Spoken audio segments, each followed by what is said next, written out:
Hi, everybody, and good evening, and welcome to what I hope will be a rich conversation. That was a joke.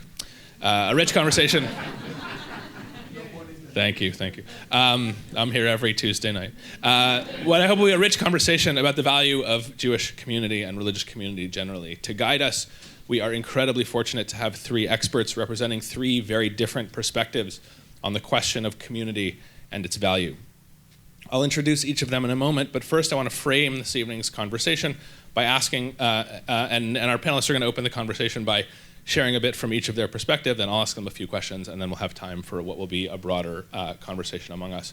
The question of value is slippery. My smartphone is valuable to me, but it also increases my value to my colleagues because it allows me to work in ways that I couldn't without it. Clean water is valuable, even though we pay relatively low prices for it to be piped into our homes. Diamonds are valuable, but then so are family photos. Of course, the difference between my smartphone and clean water, between diamonds and family photos, lays in how we understand, calculate, and engage with questions of value and what we think is valuable.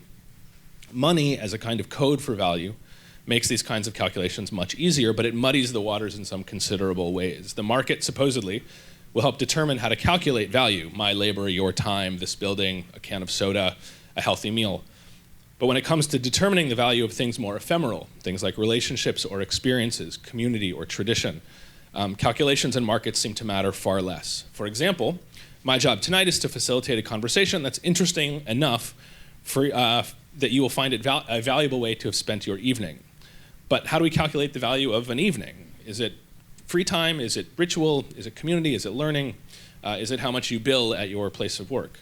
How do we understand the value of things that we can't turn directly into dollars? Or put slightly differently, how do we put a value on things that we think are, quote unquote, invaluable?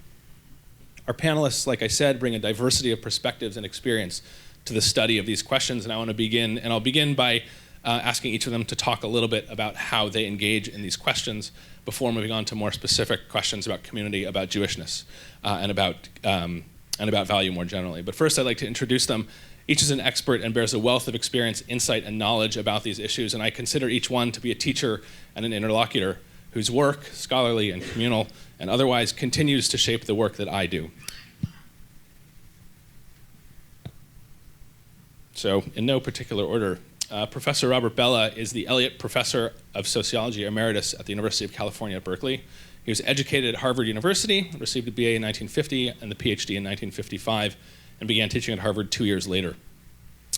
He left at a good time to come to Berkeley in 1967 to become the Ford Professor of Sociology, and he is the author of some 15 books, including, and I'll just list a few here, Tokugawa Religion, Beyond Belief, The Broken Covenant, The New Religious Consciousness, Varieties of Civil Religion, Imagining Japan, the Japanese Tradition and Its Modern Interpretation, The Robert Bellah Reader, and most recently, just 2 years ago, a book called Religion and Human Evolution, From the Paleolithic to the Axial Age. In 1985, he published Habits of the Heart, Individualism and Commitment in American Life, in collaboration with Robert Masden, William Sullivan, Ann Swidler, and Steve Tipton, which is, that book, if I can say as a social scientist, is like a landmark book. I've assigned it to my students. It was assigned to me as a student. It's an incredible piece of work. And in 1991, with the same collaborators, he wrote The Good Society. He is the winner of multiple awards, not least of which, for this evening's purposes, are the Skirball Values Award in 1999, the C.S. Lewis Foundation Faculty Forum Award for Distinguished Lifetime Contributions in Faith and Scholarship in 2003, and in the year 2000, Professor Bellah was awarded the National Humanities Medal by President Clinton. Dr. David Ellenson, Dr. Rabbi David Ellenson, President of Hebrew Union College Jewish Institute of Religion, and I.H. Anna Gransell Professor of Jewish Religious Thought, is a distinguished rabbi, scholar, and leader of the Reform movement. He is internationally recognized for his publications and research in the areas of Jewish religious thought, ethics, and modern Jewish history. He received his PhD from Columbia University in 1981 and was ordained by HUC JIR in 1977. He has been a fellow at the Shalom Hartman Institute of Jerusalem, a fellow and lecturer at the Institute of Advanced Studies, as well as a Lady Davis Visiting Professor of the Humanities in the Department of Jewish Thought at the Hebrew University in Jerusalem. And he has been a visiting professor at both UCLA and at the Jewish Theological Seminary of America. Rabbi Ellenson's extensive publications include, and I'll just list a few of them, Tradition and Translation, Orthodoxy, Halacha, and the Boundaries of Modern Jewish History, which is also a terrific book. Rabbi Ezriel Hildesheimer and the Creation of Modern Jewish Orthodoxy, which was nominated for the National Jewish Book Council's Award for Outstanding Book in Jewish History in 1990. Between Tradition and Culture, The Dialectics of Jewish Religion and Identity in the Modern World. After Emancipation, Jewish Religious Responses to Modernity, which won the National Jewish Book Council's Award for the Outstanding Book in Jewish Thought in 2005. And his work, Pledges of Jewish Allegiance, Conversion Law, and Policymaking in 19th and 20th Century Orthodox Responsa, which he co-authored with Daniel Gordis, was published last year by Stanford University Press. How David writes so much and is still the president of HUC is beyond me. Toby Rubin, our third panelist, is the founder and CEO of Upstart Bay Area, an organization dedicated to advancing innovative ideas for Jewish life through accelerating projects of Jewish social entrepreneurs, consulting to established organizations looking to create a culture to support innovation and change, and building networks that connect change makers to ideas, resources, and each other for further construction of 21st century Jewish life. In her career, Toby was an attorney who used the law to benefit students with disabilities in education matters. Her life lens changed through the Wexner Heritage Fellowship, and since 2002, she has been involved professionally in bringing new ideas into established Jewish organizations, as well as incubating ideas of Jewish social entrepreneurs. Toby has also led strategic change through her service in executive leadership roles for 7 local and national Jewish organizations, including a term as president of this very JCC. So please join me in welcoming to the stage Professor Robert Bellah, Rabbi Dr. David Ellenson, and Toby Rubin.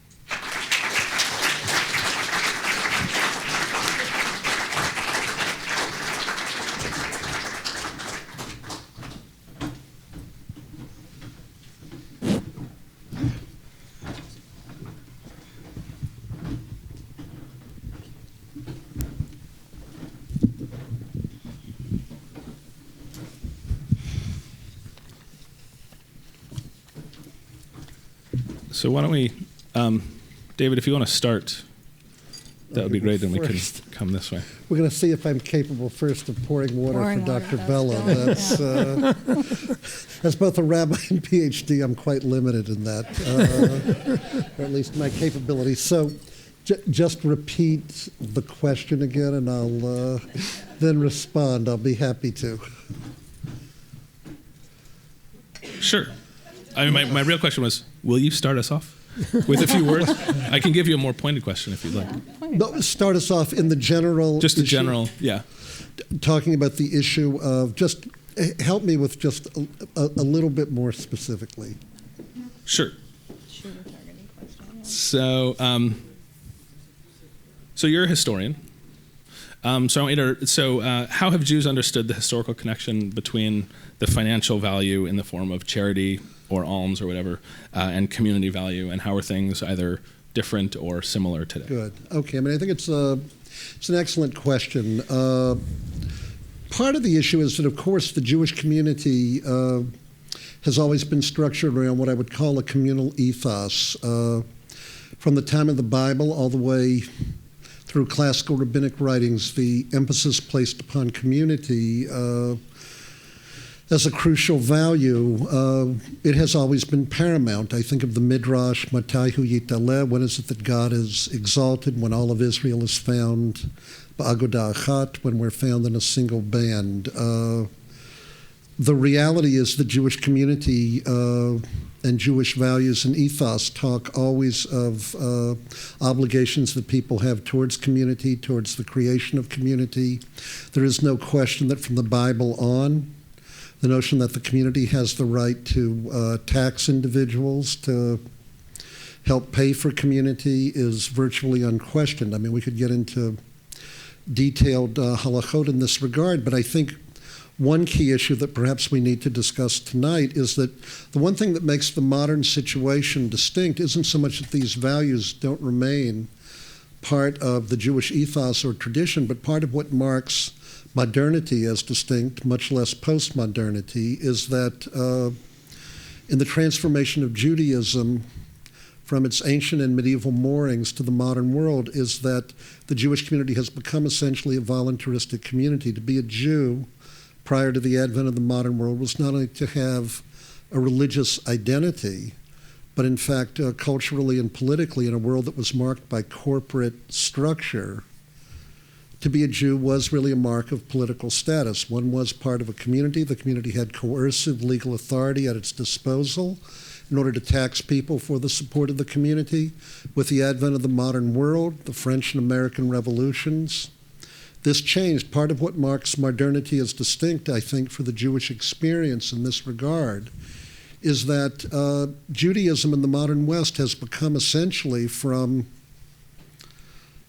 a political standpoint, a voluntaristic entity. We're here tonight in this Jewish Community Center. If people, in fact, have internalized certain Jewish values, they believe in the value of Jewish community, the obligations they have towards Jews and towards other people, and they will feel motivated in terms of influence to place their monies in support of the community. Someone like my father, the child of Eastern European immigrants, would always say to belong to a synagogue and to give money to the United Jewish Appeal is simply a Jewish tax.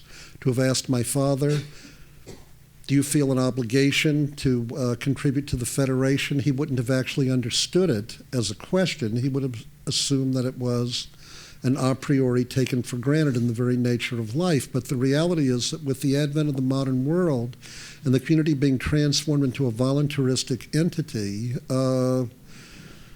that sort of value is hardly internalized by all Jews, and it's hardly seen as self-evident by many of them. And that represents one of the great challenges the Jewish community has had to confront over the last 200 years, how, in fact, with a tradition that values community, that says it's not good for a person to live alone, that sees obligations of charity, tzedakah, that must be given to all. What is it that occurs when you no longer have a coercive political structure, but you have to rely upon voluntaristic appeals and internalization of tradition in order to motivate people to contribute to the support of various institutions, both within and beyond a community. So as an historian, I would say that the great distinction that perhaps is worth discussing tonight is how is it you do manage to maintain community, and what are the value you place upon community in terms of financial contributions in a world where Jewish identity and Jewish community has become, because of the nature of the political world in which we live, a voluntaristic enterprise. Thank you. Professor Bellah, the idea of voluntarism and individualism is central to a lot of your work. So you can pick up the theme. Okay. Well, I think whatever our heritage, we live in a highly individualistic society. Probably, if you look comparatively, the American population would be at the one extreme of individualism. And this makes people constantly wondering whether they should participate with other people or just look out for themselves. But this is based, I think, on a false dichotomy. We have really been sold by our culture on a notion of the individual, which is untrue, which isn't real. That is, we are dependent on community from the day we're born. Obviously, from the day we're born. If people didn't take care of us when we were born, we'd be dead within 24 hours or 48 at the most. We're dependent on other people all our lives. I mean, for the food we eat, for everything that comes to us. And it isn't just being dependent. We learn who we are through our interaction with others. We, in the great social psychologist George Herbert Mead, we internalize the other. Freud said the same thing about identification. First of all, we identify with our parents. We identify with our teachers. We identify with people we admire, colleagues, mentors, and so on. Every single time we engage with another person, however briefly, it changes who we are. Because we are not enclosed in some iron shell. Our self involves a mind, yes, a body, very importantly, but a world. Our self, actually, the world and our self, there's no iron curtain between them.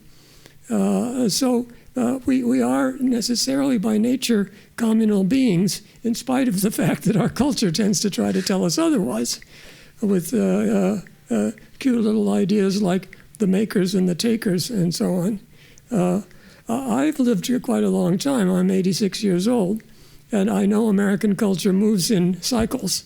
And I've seen us move from the period when, in the Great Depression, the Second World War, and even for quite a while after the Second World War, there was a much greater emphasis on community, on concern for others. Then somewhere around 1970, our culture began to change dramatically. And now it's all about the self. Of course, it can't possibly be all about the self, but in the common culture, and with the rise of neoliberal economics very much influencing our politics, and in social science, the rise of something called rational choice theory, that you understand people because they're always figuring out what's best for them. There was an economist at the University of Chicago, which is where Milton Friedman was, and it's sort of the seedbed of some of these ideas, who wrote a book about a marriage and the family based on rational choice theory. So you're constantly monitoring your marriage to see what the costs versus the benefits are. Well, Gary Becker got divorced. And in the negotiations about the divorce settlement, his wife asked to have half the money if he should win the Nobel Prize. Gary Becker, who thought he was so smart, he said, I'm never going to win that Nobel Prize, and I'll use this to get other things out of her. The irony is he did win the Nobel Prize. So this smart guy with rational choice was outwitted by his former wife. But the only reason I give that example is because it shows the absurdity of taking an attitude which, in terms of certain kinds of economic transactions, is totally sensible, and if you don't, you're going to be taken advantage of, and applying it to everything, particularly intimate and ethical and spiritual worlds. So I think every community, the Jewish community is a very strong, traditionally well-organized community, but every community is facing these pressures. I'd like to just bring in one more thing from social science. Robert Putnam, who happens to be Jewish, wrote a book called Bowling Alone in the 90s. And he spoke about different communities having two kinds of what he calls social capital. I asked him why he used that term social capital. He said, because when you talk about community, you're supposed to be too soft. So I threw in social capital to make it sound more hard. Anyway, there's bonding social capital and there's bridging social capital. Bonding means you have to have enough strength in your own community, commitment, loyalty, concern for everyone in that community in order to be a coherent community. But you don't want to be an isolated community. And so he speaks of bridging social capital is the capacity of a strong community to reach out to other communities where there are common concerns or common causes. And we know traditionally Jews have been in the forefront of many of the most important ethical, political battles over time, things like the civil rights movement and so on, where Jews have been a major element in a larger community working for common good. So I think we need to stress bonding social capital, because without that there's nothing there to bridge with. But bonding social capital alone, and we certainly have groups in America who are pretty isolated, don't concern themselves with the common good, but only their own good. Right. So bridging social capital is the natural next step after you've built a strong community. So Toby, as somebody who works with innovators within a community, and finding that the kind of balance between bonding and bridging social capital, or between individual ideas, here I have a new idea in the community, but that gets articulated within the broader notion of a community. I have a new idea for the community, so there's like social entrepreneurs.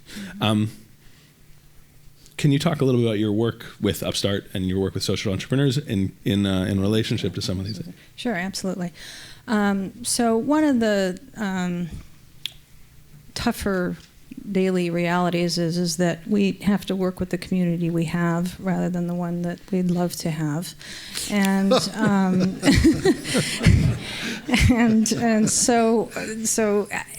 and I love this community, and I love working with the people that I do, and because what it is that what we're involved in every day is trying to find what to do with what you just heard to my left, and do it in a way that is going to continue on in the tradition of finding meaning, value, and purpose and joy in Jewish wisdom, and reinterpreting it as we move through these various phases of human existence. Judaism today is certainly not likely to be very recognizable from Judaism of Abraham's day, be it that called Judaism.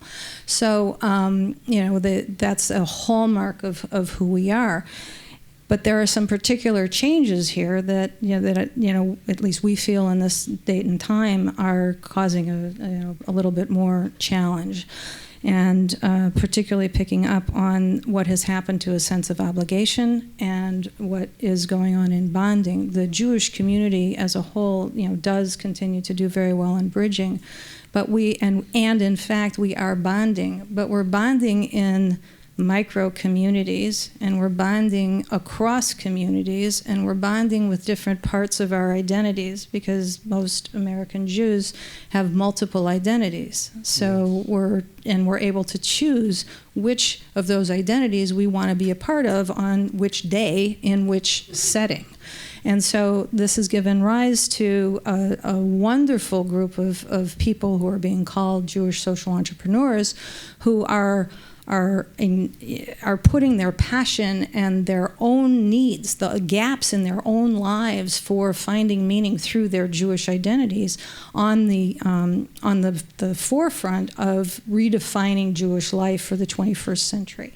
And so there are what are being called niche organizations. I think that there have always been niche organizations, and the question is still outstanding: are these small niche organizations because that's what they're designed to be, and they in fact aren't. They're just new, so they're emerging. They're 7 to 10 years old, roughly, most of them, that are going to be impacting Jewish life in very different ways. And so Upstart's work is in two ways. Is one, to nurture these Jewish social entrepreneurs that we, frankly, have a very hard selection process to get through, because we are using community dollars, people who do feel obligated still to support this Jewish enterprise, wonderful risk takers who say, here's our money, for you to transform Jewish life and define Jewish life for the 21st century. I don't even know what the topic is. Here, go find people. And we're finding, amazing people that are redefining that. And so we provide support to them, mostly capacity building support, not monetary support, so that they can learn how to function with the community we have, which is a community that does not feel obligated to be Jewish, that does not feel obligated to give money just because they're Jews, do not feel obligated to take interest in something just because it's Jewish. It really has to speak to their self and that whole, attention to what they particularly need at a particular time.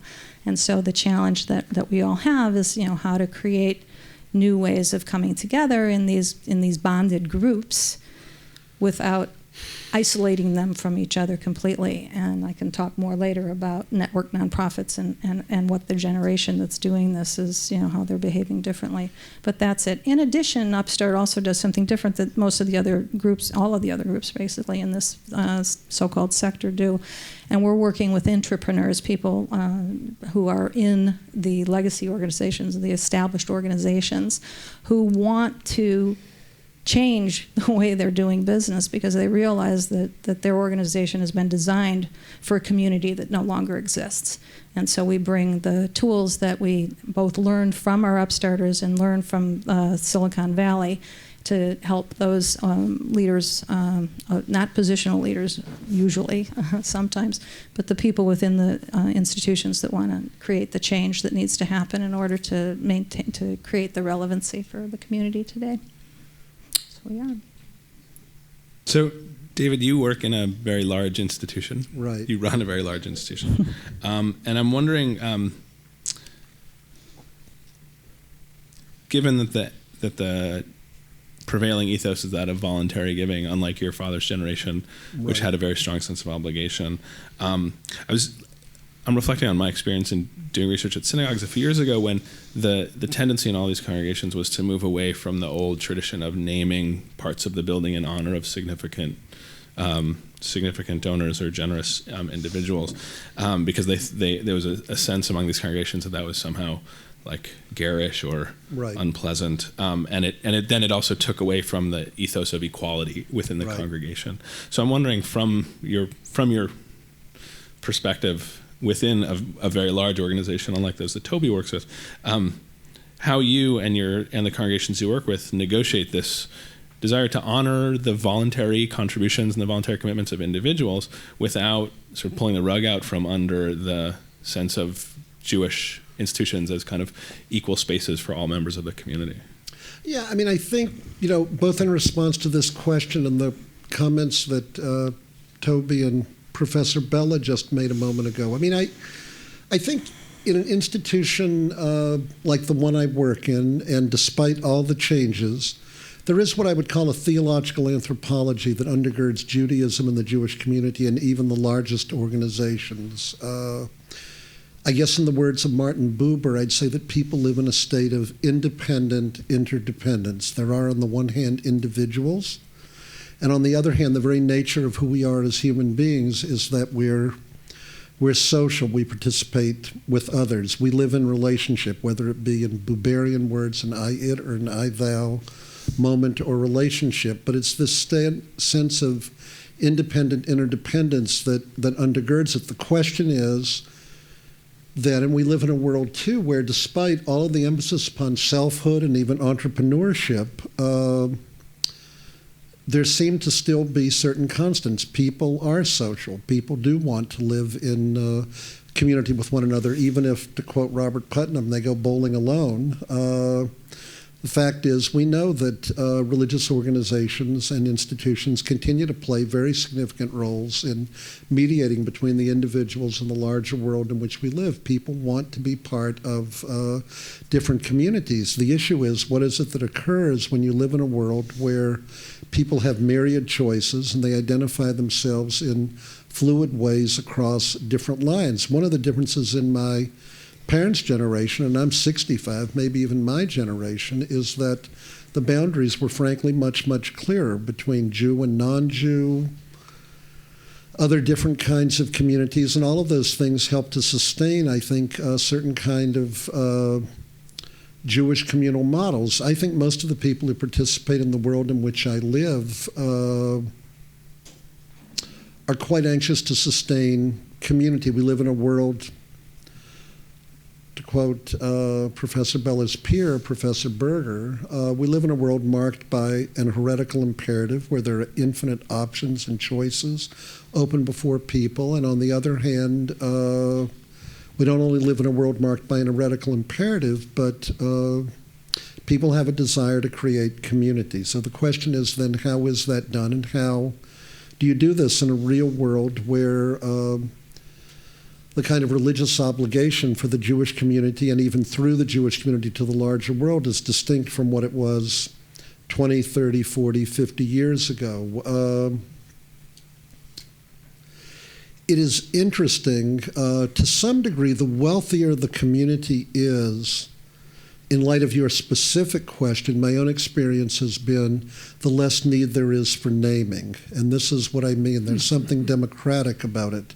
Namely, when you have lots of wealthy individuals who, in fact, are capable of giving, my own experience has been that people are anxious to know that other people are giving in amounts comparable to theirs. But I am actually astonished at the number of people who contribute who have absolutely no interest whatsoever in being named or even recognized when they in fact make contributions, though privately they are concerned to know often how many people are giving to your organization, what percentage in my case with an educational institution, Hebrew Union College Jewish Institute of Religion. One question many donors ask me immediately is how many of your alumni contribute? They don't actually ask how much they contribute, but they're very interested to know if they did. We had a chair that was created in the name of a director of one of our schools of education, and Jewish educators had contributed $600,000 towards a $2.5 million chair that needed to be created. One donor gave $1.5 million when he heard that virtually every alum had contributed in the name of this teacher and he didn't want to be named. He was frankly moved that educators cared this much about this individual. That isn't always the case. And by the way, one of the problems I have on a practical level is, particularly if people want to be anonymous, I have to persuade them to let me use their names, because that actually moves other people to give, because they want to be associated with certain kinds of individuals, and it encourages other people to be donors. I'm responding in the way that I am because there's a great degree of complexity to this. 5 years ago, my institution faced tremendous economic problems. On a $42 million budget, we had a $10 million deficit. I had never engaged in fundraising or even looked at a budget. I'd been an academic my entire life before I became president of the Hebrew Union College, but I can tell you, depending on your sophistication, a $10 million deficit on a $42 million annual budget is not good. That I can tell you. And when you're concerned with turning the lights on, faculty seem to want to be paid, students want scholarships. I could go on and on. 5 years later, I can tell you that we have a completely balanced budget, and the endowment for a school like ours that was $82 million in March of 2009, as of April 30th, this year it was $193 million. People wanted this institution. At the time when we thought about closing, we have 4 campuses, a campus. People said they didn't want it to close. And I have to tell you, many donors put their money where their values were. And what interested me about it is that many of them actually don't want to be recognized whatsoever. So what I can't say, given my experience, is how that would translate into a particular synagogue kind of setting. And again, from the standpoint of Jewish law, there are different stances that one can take in regard to this whole question of publicizing names. Well, it's interesting that the change over time, I think the association of naming all the different parts of the building seems actually more tied to your father's generation, where giving was more of an obligation. That is to say, it seems to me, and I'm just putting these pieces together as you're talking, that impulse to name parts of buildings or books or whatever attended the sense of obligation, and now in the mode or era of voluntarism, there's a move away from actually being recognized for one's own Many of my donors want to contribute in the names of teachers that they've had, rabbis they've had, educators who've inspired them. They often do insist upon a name, but it surprises me how often, in many instances, they equally insist that it not be their name. And by the way, some come from families where a generation earlier that was not the case. Right. And in one particular donor that I'm thinking of, after they gave a 4th 7-figure gift, I did persuade them to use their name on one gift that they made. And again, I can only speak from my own experience. This may be something relatively novel in terms of philanthropy. I'm just not certain. Well, Professor Bellah, I wonder if you could speak to that, having worked as an American sociologist, a sociologist of American communities and of religion, the sort of intersection of recognition and voluntary giving of giving generally. Well, this is not something I've actually studied. When I look at my mail every day and think of the list of, 90% of my mail is requests for contributions. I would like to give to all of them. I'd be happy to put you on my list. And so, I'm really up against it because I have to think of helping my grandchildren get through college and a few more selfish things. But I want to suggest another dimension here that perhaps links in some way to what we're talking about, and that is the question of secularism. I grew up with, both in high school and at Harvard as an undergraduate, in a very much Jewish community, but they were all secular. I don't think any of them were practicing Jews. And not by accident, I married a wife who was Jewish and who had nothing good to say about Judaism as a religion. And actually, I tried to convert her to Judaism. I gave her books by Martin Buber. She wasn't interested. And I still have friends from that day who are, still alive. You might not believe it. But their children are all connected with some kind of congregation, though they themselves have never been and couldn't imagine being. And I wonder if something about Jewish identity, it isn't a question of any kind of necessarily theological belief. I remember Rabbi Sachs at a meeting where I attended. He's the chief rabbi of the United Kingdom, who said, you don't have to believe anything in a Jewish congregation. It's what you do, not what you believe that counts. If it's religious, it's ethical practice that counts, and you don't have to follow any particular creed. That, of course, makes the boundary with secularism much easier to cross than some kinds of Christians who want you to believe a whole lot of things that you find pretty astounding.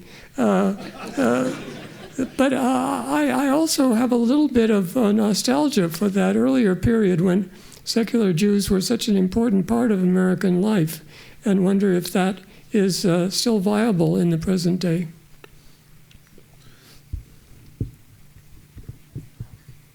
The question of secularism, and sort of the question of secularism is really one of the multiple dimensions of Jewish life. That is, there's so many ways for Jews to express what it is to be Jewish, and I think, Toby, the work that you're doing speaks so much to that. And I think, in light of what Rabbi Sachs said, it's not what you believe, it's what you do. In the generation of your father, you did, whether you were religious or not, or Zionist or not, you gave to your organization. If you were Jewish communists, you gave to the communists, and so on. Or at least you subscribed to their newspapers. So giving, and that obligation, that sense of communal obligation to give in some amount was how people express that connection to Jewish life. Now, again, that we're moving into a moment of voluntarism, the flip side of that is the preponderance of sort of free Jewish activities. Coming immediately to mind are things like Birthright Israel, which gives free trips to Israel to people Jews between the ages of 18 and 26 who have never been to Israel before, or the PJ Library, which gives free children's books to pretty much anyone. I mean, you just have to sign up, and they'll send you a new kids book every month. And so again, we're saying, like, there's this move from the sense of obligation to give to, and there's been some criticism about these free programs. On the one hand, it's opening the doors to Jewish life to people who may not otherwise participate. On the other hand, there are people who are saying that it is a kind of devaluing of Jewish life, because once you're sort of used to getting these things for free, if you're raised on getting things for free, then you show up and you're expected to pay synagogue dues. I'm expected. What do you mean I have an obligation to give? This is a voluntary thing, and besides, I've been getting it free all these years. So, Toby, I wonder, as somebody who works like around this area. Yeah. Not to, there's 16 different strands to go from there, but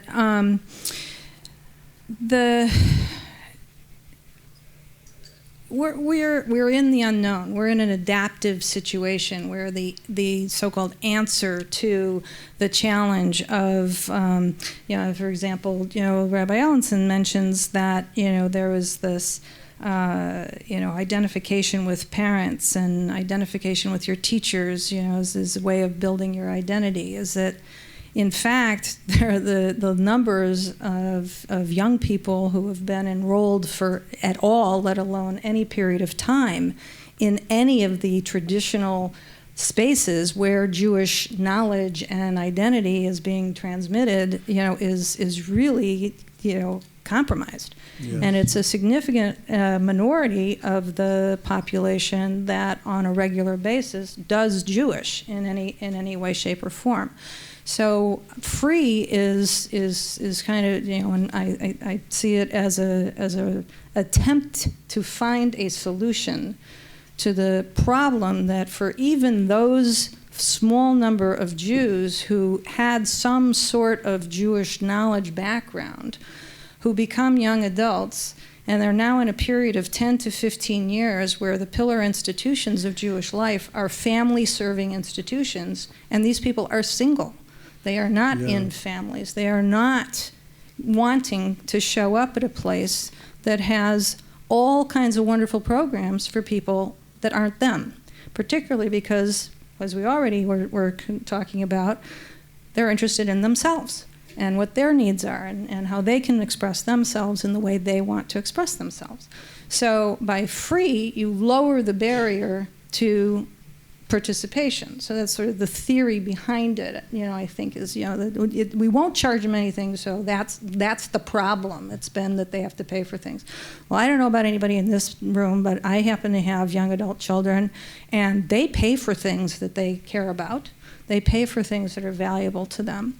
And so one of the challenges in this free zone is, are these free programs happening in a context that is going to enable them to see the value, to find the place where those urges for community and connection and belonging and meaning can actually be expressed by ongoing involvement and not, I'm just going to flip from this free program to that free program, because probably I'm not going to keep flitting around because I'm not going to engage. I'm not going to deepen a connection there to find the value that would make me choose to even show up for a free program if I was planning to go for it, because I've got no skin in the game. I've got no investment in the next thing that my friend who I am in relationship with that suggests I go over here, that's likely not Jewish to begin with, because people don't have only Jewish friends anymore.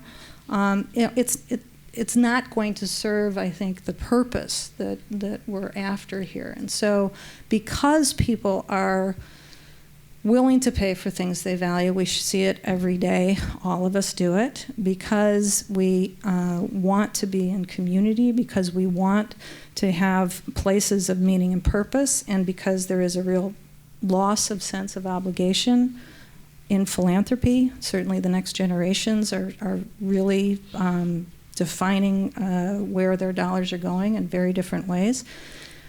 We need to build businesses, build organizations, build ways, pathways to Jewish life that people are willing to pay for.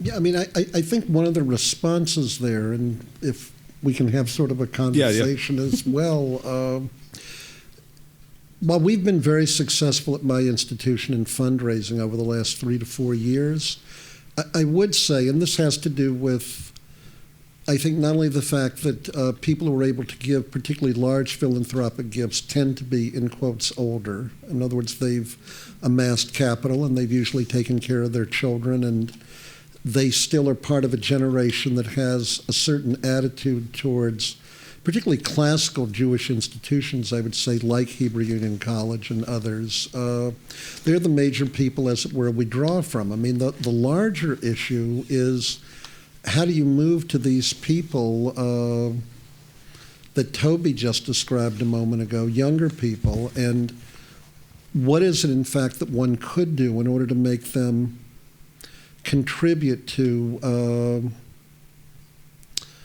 an ongoing and sustaining sort of Jewish life. I mean, I think of a synagogue I spoke at a couple of weeks ago in Brooklyn, and I know this synagogue's probably cited in any number of instances, but it's called Beth Elohim in Brooklyn, New York. Andy Bachman is a senior rabbi. This is a congregation that was basically, in quotes, dying several years ago, with less than 300 families, diminishing. Rabbi Bachman took over the congregation. I think they now have at least 4 rabbis on staff. The membership, by the way, has grown to over 900 units. When I was there on a Shabbat, it seemed like there were hundreds and hundreds of people. By the way, in a different variety of programs. Interestingly, as the congregation's grown, there are, it's like, what is that term you use when you go to the movies? A miniplex, multiplex? You can see my age. A multiplex, but there are lots of things going along. And by the way, ethnically, one of the most interesting things when you go to this synagogue on a Saturday morning, they have programs where they bring parents with children in. The children in this congregation are, for want of a better term, I'll just say multiracial. In other words, if one thinks the Jews look like Ashkenazic white Jews, if you were to go to his synagogue on a Saturday morning, there are Asian, African American, Indian. By Indian, I don't mean Native Americans, I mean from the subcontinent. And they're all identifying as Jews in one way or another. From an halachic standpoint, I have no idea what the status would be, but certainly from a Jewish communal standpoint there is. And I think it simply reinforces your notion, Toby, that if people do feel they're getting something of worth as they desire to create community, these people are, somebody's contributing to make this place possible. They absolutely are. And that's, one of the painful truths is that some of the synagogues that were built for 1,400 members that now have 300 and 400 members and are sitting there saying, "We love the way the way we do business. I don't understand why people aren't coming here." Need to really open their eyes up and look at CBE and look at the Kitchen and Ikar and Mishkan Chicago that are vibrant, alive, growing Jewish spiritual communities.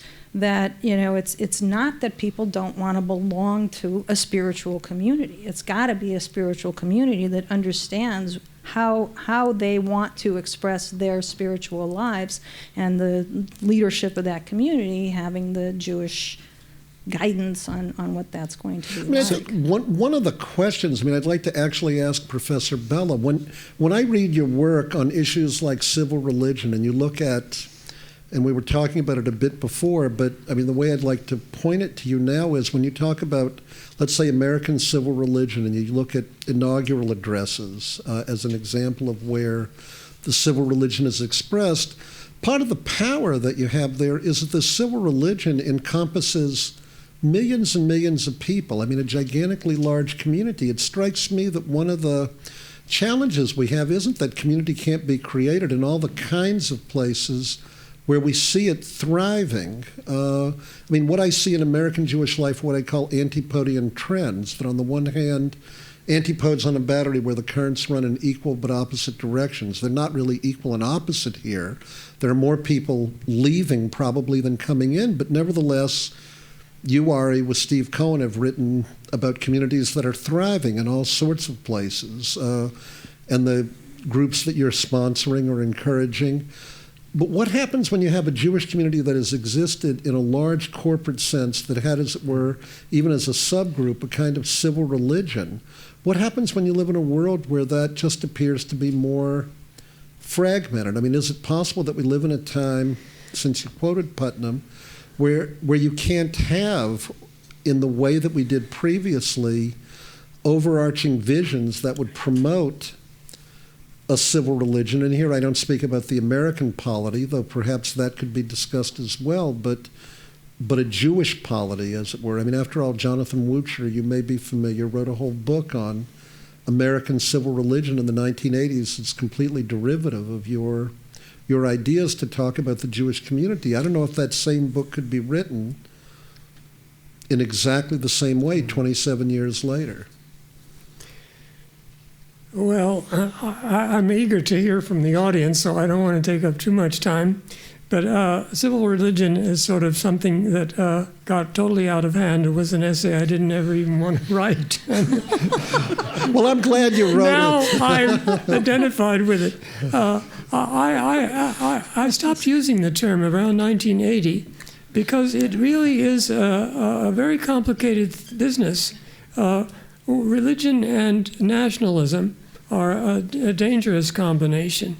And the very notion of civil religion, as opposed to national religion, is that I saw it as a part of civil society, not a state religion. There's nothing legal about. No president is required to mention God. There's no law that says a president should. Every president has, but that's something else. But also, a kind of mindless, my country right or wrong, is just what I was not talking about. Right. So I think the presence of a prophetic word, frankly, I know Obama got into a lot of hot water because his pastor in Chicago said, "God damn America," instead of this incredibly stupid ending every political address with "God bless America." My own contribution would say, if I would ever be in politics, which I obviously wouldn't be because of what I believe, God help America.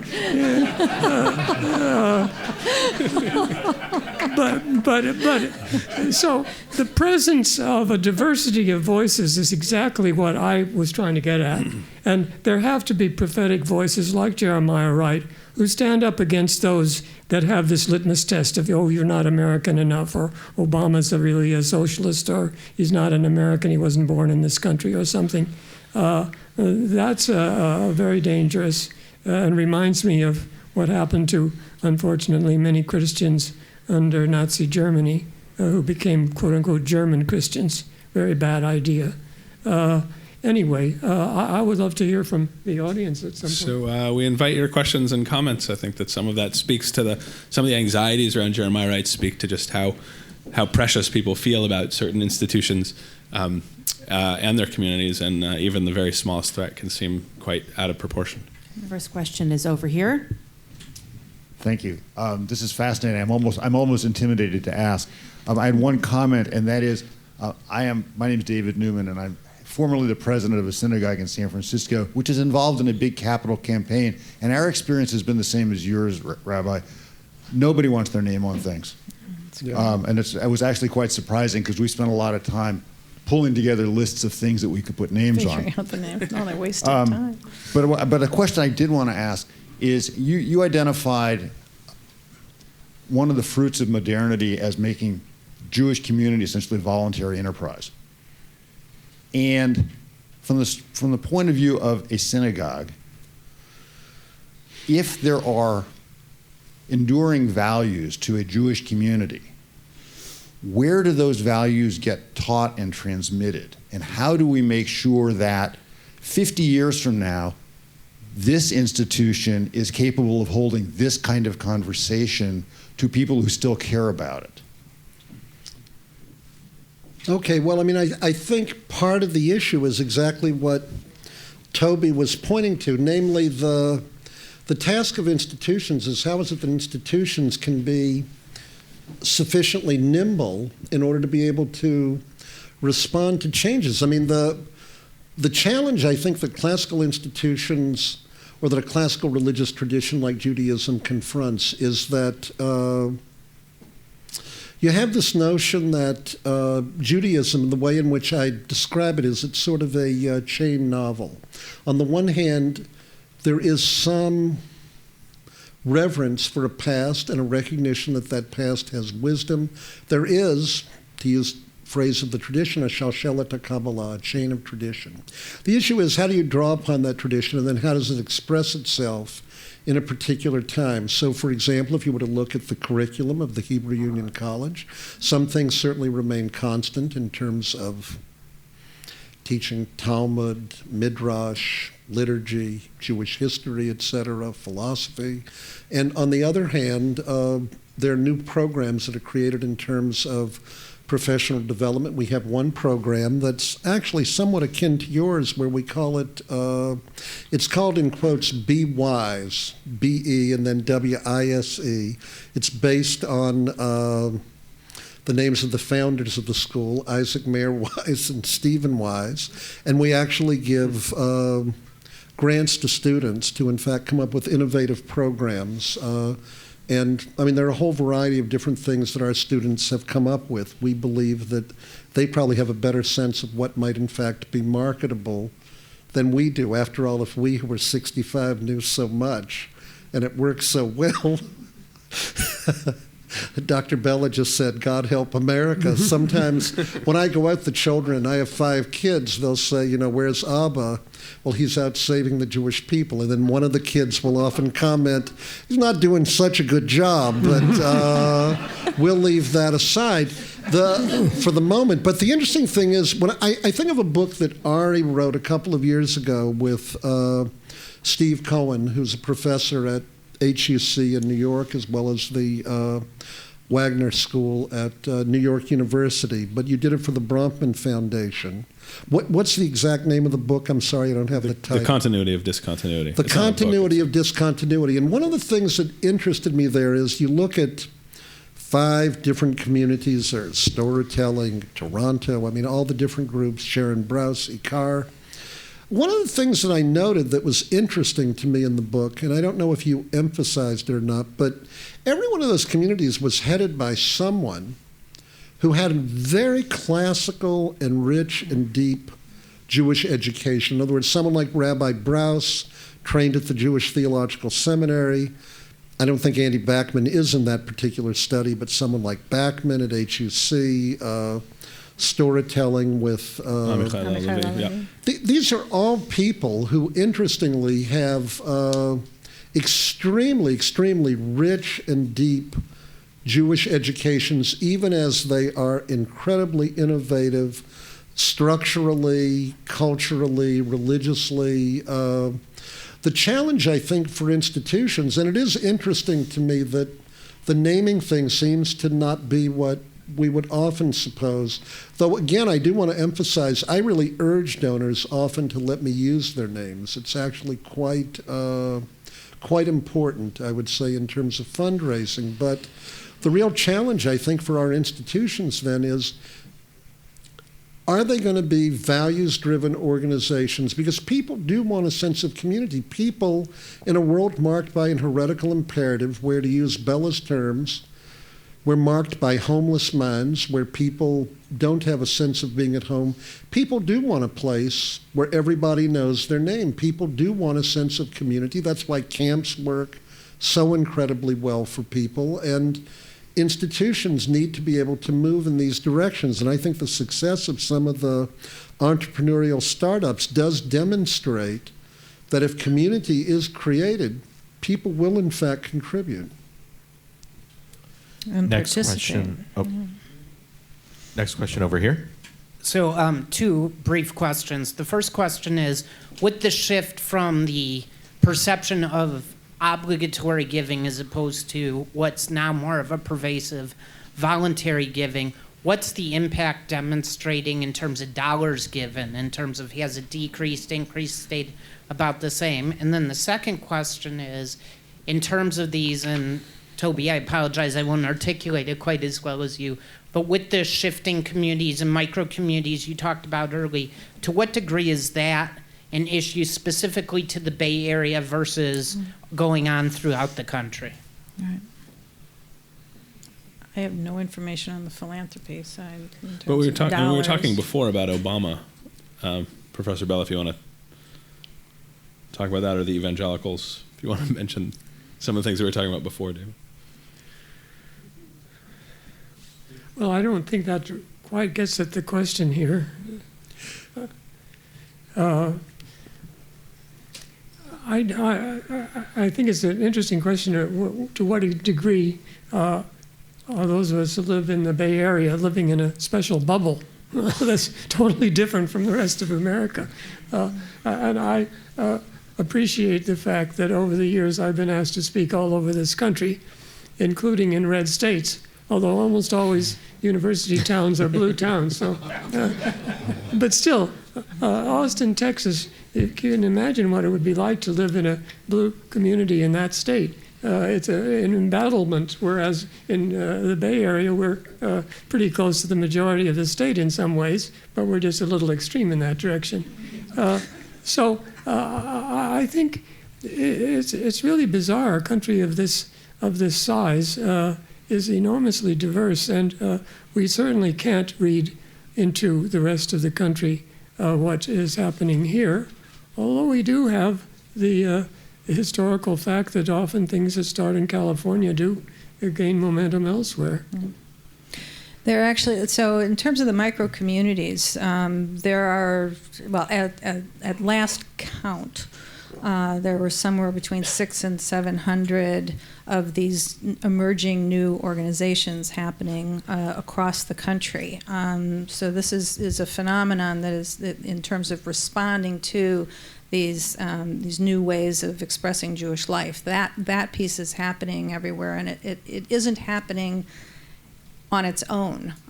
These are solutions to what is being reflected in the communities, and external to the founders of these enterprises, but also internal to them. Their own sense of self, of being a part of, wanting to be a part of something that's a micro community in this larger enterprise of Jewish life. So this piece is not a bubble. What I do think is different is that outside, particularly of New York and San Francisco, I would say mostly there's a little bit going on in Atlanta, certainly Los Angeles as well. But there hasn't been the well, no, in the Midwest, the legacy institutions, the central institutions are compromised everywhere. They really are, but it's just like, to what degree have the warning bells and warning lights gone on in the existing institutions to see that the populations that they used to see aren't there, to see that the next generations aren't showing up. Even in Cincinnati, which has HUC's founding space, and one of the most active and involved Jewish communities that there is in the country, is that if you look at the younger generations, their participation rates are at 35-45%. So if that's happening in Cincinnati, this is happening all over the country. So that's very real. In terms of the only, I can't cite numbers to you on the philanthropic question, except that to state what I think is just generally known. A judge would take judicial notice that Jews are amongst the most philanthropically inclined of any group that gives money. There is an unbelievable number of billions of dollars that are given philanthropically. The number of years ago, Gary Tobin did a study that basically said that if 1% more of that giving was directed toward the Jewish community, it would realize something like $6 billion more. So much of what is going on, even with the older generation, universities, hospitals get a lot of money from Jews. When it happens to be a Jewish university and a Jewish hospital, that's counted as going to the Jewish community. But much of the money doesn't come to the Jewish community, and that's the challenge here is creating value not only for those of us who are participants in Jewish life, but really understanding that we need to be value creators for philanthropists as well. And that's a whole other lens that very few professionals and lay people are really understanding and thinking about. Next question here. Thank you all very much. I just wanted to say I really appreciate you all being here and talking, and I think we're at a really exciting time in Jewish life. When I was a child, you had a choice of Orthodox or conservative, or we didn't even consider Reform Jewish. Now you can be secular. I have friends that I've met out here who grew up, they thought socialists meant Jewish. And there are congregations that are secular. There's the Society for Humanistic Judaism that I'm part of. There is an amazing organization that organizes congregations along the lines of the one in Brooklyn that you were talking about, Rabbis Without Borders. Take rabbinic students who are Orthodox, conservative, secular. I went to a retreat, and I couldn't believe how great these new rabbis will be, these mostly young. I mean, they could have been my child, because they're all very young, most of them, except for the renewal and the secular. It's an exciting time. And the old institutions may go under. Mm-hmm. There may not be anybody contributing to them, but if people's spiritual needs are being met, and I would hope it's not just in the Zen Center, where most of the most intellectual, most interesting Jews who I know go in the Bay Area, then will bloom. I mean, with all this innovation and imagination, I think it's a really positive time. So I agree. This is absolutely one of the most exciting times to be Jewish. Yeah, I would agree. I mean, the only thing I'd add to this is that what one needs to note is that one often moves from what I call charismatic innovation to routinization. So, for example, a congregation like Sharon Browse's Ikar, which is certainly cited over and over again right now, is engaged in a building campaign. In other words, this is a synagogue that existed because you have an extremely charismatic, informed, talented, brilliant leader, Rabbi Sharon Brous. It's attracted hundreds and hundreds of people, such an active life, but they've also been able to sustain themselves, quite frankly, without a building because the Jewish Community Center in West Los Angeles has opened its doors to them, so they have a place to be. Well, now, I don't know exactly how old Ikar is, 10 years, 15 years. They are now at the point where they want to create their own building. There is, I know, an internal discussion about what this will mean. Part of it is that it leads to a certain kind of maturation and responsibility. Will they be able to retain? I know these are just internal conversations they're having.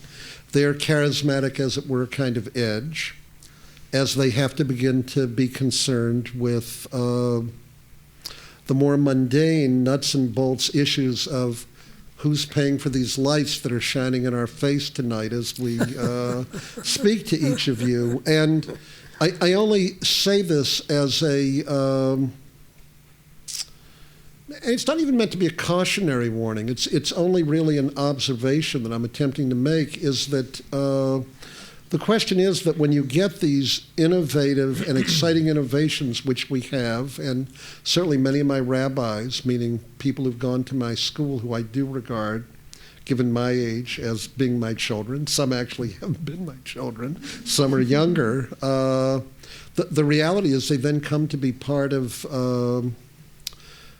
as they create things, the question is what will allow them to be sustained in years ahead, and that will lead to some degree of institutionalization. And I suppose in light of the theme here, looking to Stephanie, I mean, is the question is who's going to pay for that then? And that's the issue of how do you build capacity and how do you manage to maintain yourself? Well, right. So I mean, I know that when I grew up going to many years, I went to synagogue in a church. We didn't have our own temple, and then my parents and others came together and they built a temple because the community had gotten to that point.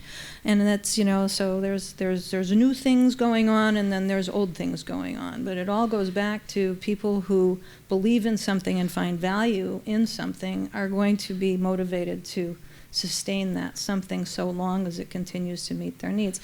sometimes things don't work out even when they're doing, the best they can to sustain what they want. But in the, most of the time, if people are paying attention to their business and the understanding of what it takes to pay bills and how it takes to maintain that sense of purpose and connection, that they're going to be able to design and build the kind of organization that they want to have. But where I wanted to go also with this was that Harvard Business Review did a great article the year ago spring that just struck me. I was like, oh my God, this is the Jewish community. It was an article called Managing Your Innovation Portfolio. And it was looking at the most successful companies. So these were individual companies, and they were saying that there's a core business, and then you spend 70% of your resources on that, 20% on the adjacent innovations that kind of come. Okay, we were doing this program for this age group, and it was so successful, we're going to extend to the next age group. And then there's the disruptive innovations, and this goes on. It can't be these people, because these people in here that are working on the core and the adjacent innovations are in an improvement mode. They're wedded and totally invested in the way things have been going, and that does take the most investment from the organization.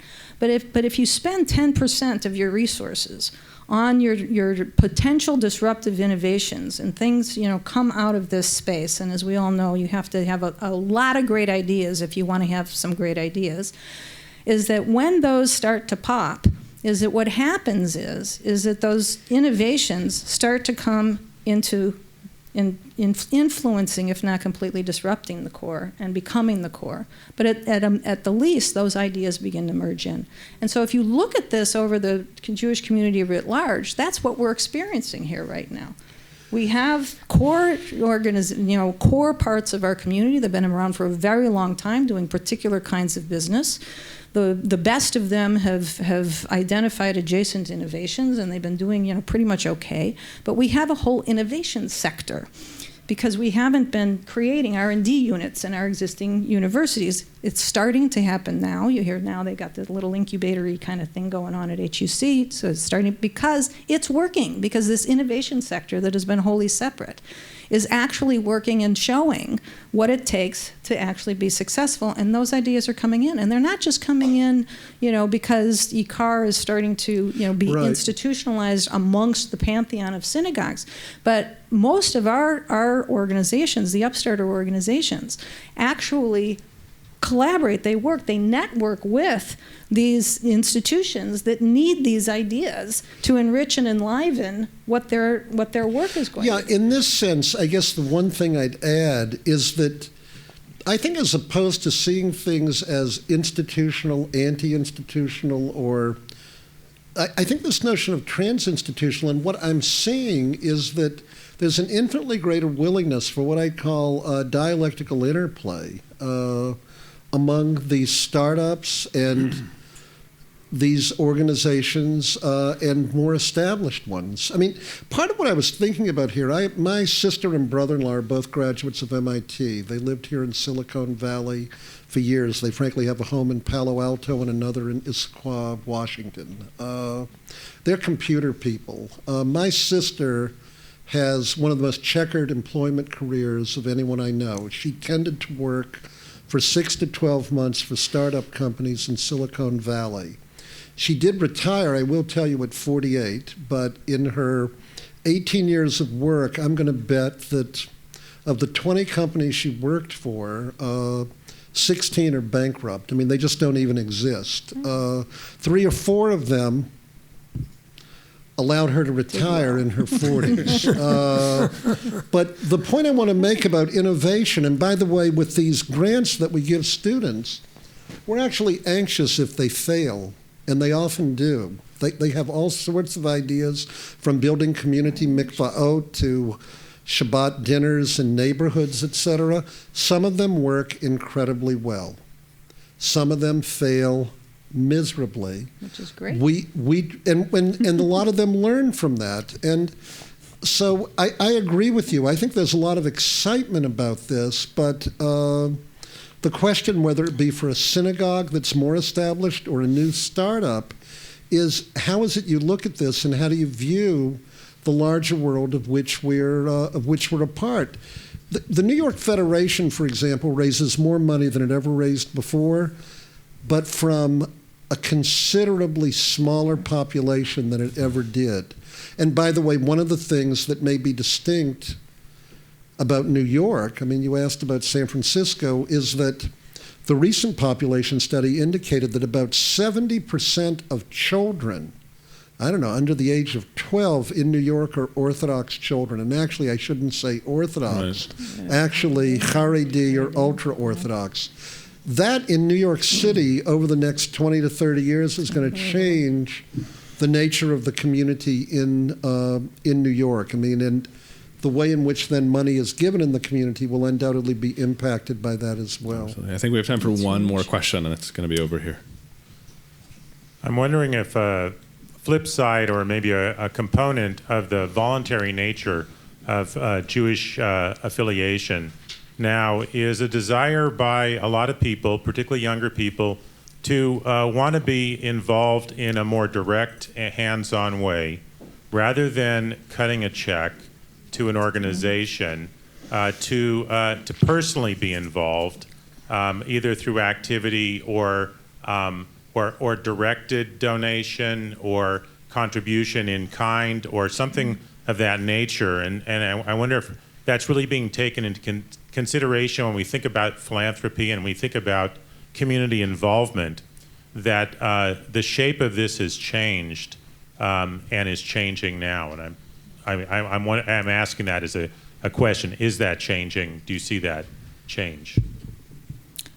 Well, it's absolutely changing. I mean, the whole notion of umbrella giving that was kind of the foundation of building the whole Jewish enterprise here in in the United States post 1900s, I guess, was about giving to the kuppah, giving to the community, chest, and then other people distribute it. So that's over, essentially over. Every federation is struggling to establish its purpose and meaning. Many, including our own here in San Francisco, have gone to models where they're creating what here they're calling impact grant initiatives, where they're inviting people to sit on committees that that don't just review the staff recommendations for how money should be given. They actually do take teams that go visit and do all the due diligence themselves, and then after grants are made, they have ongoing liaison relationships with the organization, and that's meeting with some success. I mean, what Rabbi Ellenson is reporting is happening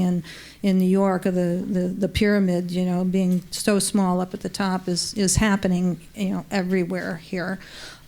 So that's, starting to make a little bit of a difference. It is absolutely, for Upstart, one of our you see this always, but it's not just in the emerging organizations. We see it here at the JCC. You see it everywhere, is that your best donor community, your most reliable donor, is the donor who is involved in your program in some way, who has that. That has always been true. What used to be true is that there were supplemental funds that could come from these umbrella giving spaces, and now that's really a challenge. And so it's figuring out how to interpret your needs to people who may not be in your target population, and that's really hopefully going to work out, but it's not easy. Yeah, no? Professor Bellah? No.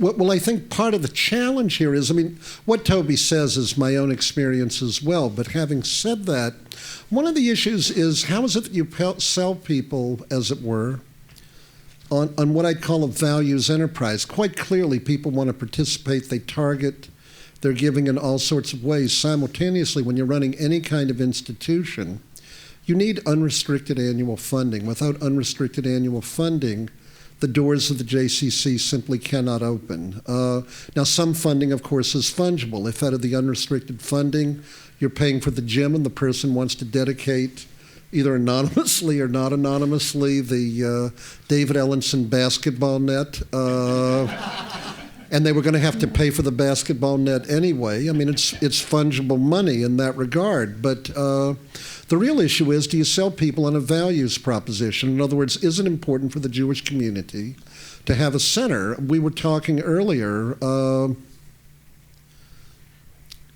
is it important in a liberal society for people to be educated in a humanistic liberal arts tradition? If it is, then the state of California, for example, has to dedicate monies to make the University of California at Berkeley, UCLA, Davis, Irvine, San Diego. They have to make a decision. Do you want it to continue to be the greatest and premier public university system of education in the world? And is there a value to that, or is there not? I mean, that's what your legislators, our legislators in California, are asking every day. And part of the task for people who are involved in the Jewish community is that with philanthropists, in terms of where they spend their money, to get them to understand that. I mean, on a personal level, for years, and if I can just tell one story, I mean, the fact is I've known Ari Kelman since he was a very, very young boy. I won't even say how young. But his parents and I belonged to a minyan in Los Angeles. We're very close friends, and called the Library Minyan. There was a conservative synagogue that hosted this minyan. They did not charge the young families that were parts of this minyan, and we were there for 10 years without ever giving this synagogue a penny. We finally had a meeting, and it was in the early 80s, where people began to ask, there's something kind of unfair about this. After all, the rabbi of the synagogue, Jacob Pressman, just opened his doors to us. And at this point, there were a couple of hundred people coming every Saturday morning. It even had a degree of fame or infamy, depending on how you'd look at it in the larger world. But it was interesting, and I remember one of my friends, a colleague, Rabbi Elliot Dorff, some of you may know the name, one of the great scholars of Judaism in the modern world, a great ethicist, academic. We had a meeting, and frankly, en masse, everyone in this minyan decided to pay dues to the congregation. Part of it was just a simple, I'd call it, Jewish recognition of obligation, value, gratitude. Here I think of Mark Twain's line where he says, an aphorism in Pudd'nhead Wilson, the difference between a man and a dog is if you feed them both, a dog will never bite your hand. And we decided we wanted to be more like Twain's dog than Twain's man. The issue is, how is it that you begin to convince people, you know, so to speak, of this value, and how then do you sustain things? I mean, I think, again, a point that Toby made is right. My children pay lots of money for lots of things, and I do think if, as a way to get people in, as a gateway sort of project within the community, it's fine to give things for nothing. And it isn't that everything should cost. But the real question comes to be, how is it that people come to have a sense of civic, religious, cultural obligation and understand that there is a social religious contract where decency, quite frankly, fairness, requires their contributions to make the entire enterprise possible. In the end, redemption comes when people are able to say, in classical words of the tradition, Shakol Talui Bi, that things depend upon me and the role that I play. And that really is the ongoing challenge, I think, that our community faces as we confront a future where these trends have, you know, radically changed from what they were for people who were children or grandchildren of immigrants to this country. Thank you. I think that's a fitting place to end. Please join me in thanking our panelists for this evening. And if you enjoyed the conversation or would like to continue it, they're going to be signing books in the back of the room, and we encourage you also to continue this conversation in your own communities and organizations. Have a good evening. Thanks. Thank you, Ari. Yeah.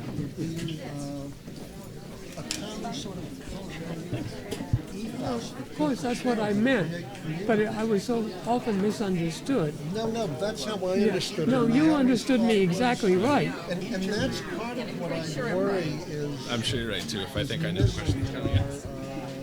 You know, I was twice in China in 2011. They are reading that essay. They are reading. They want a civil society. They don't want a state religion. Well, that's they don't right. Want, they don't want either Marxism or Confucianism. Okay.